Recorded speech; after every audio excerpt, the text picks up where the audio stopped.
The world thinks you're wasting your time when you come to church. That you wanted to hear about God and Jesus Christ. The world thinks that is a waste of time. Or when the world looks at your tax return and sees that, well, maybe you gave 10% or 15 or 20% of your income to build up the kingdom of God, it would call that a waste too. What the things of the world calls wasteful today are probably the only things that will last for eternity. Remember when a woman poured the perfume on him, Jesus said, I tell you the truth.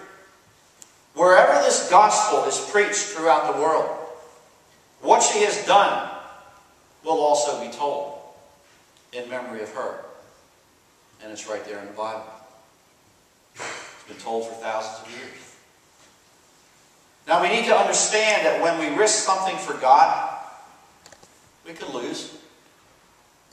We have won the big battle already because Jesus went to the cross and died for us. We might do some skirmishes along the way because Satan is the prince of this world in which we live. And there's a lot of things going on that are not God's will.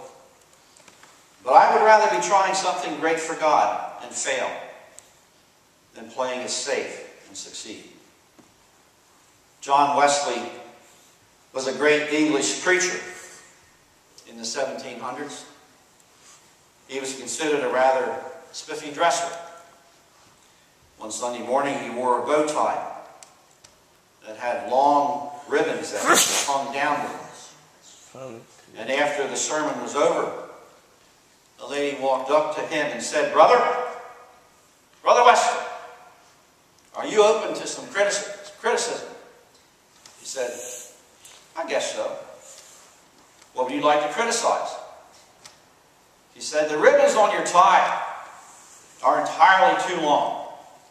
And they're inappropriate for a man of God. And she took out her scissors and cut them off. And kind of like a hush fell over the people that were standing there as Wesley calmly asked, now may I borrow your scissors for a moment? And she handed the scissors to him and he said, ma'am, are you open to some criticism? And she answered, well, I suppose so. He said, all right, then please stick out your tongue.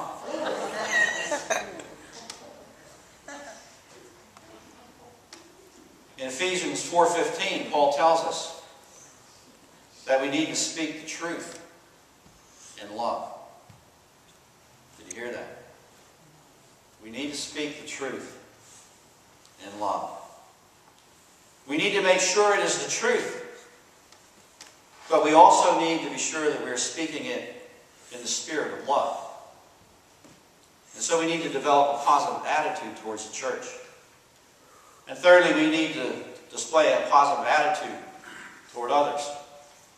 Robert Schuller wrote, it would amaze us how many people we could influence for Christ if we would just treat people nicely.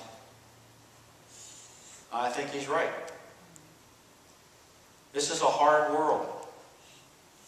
A world that doesn't always exercise courtesy. And sometimes it's a dog-eat-dog world. People are jockeying for positions on the freeways and in their companies. They're filled with all kinds of stress and all kinds of anxiety in their lives.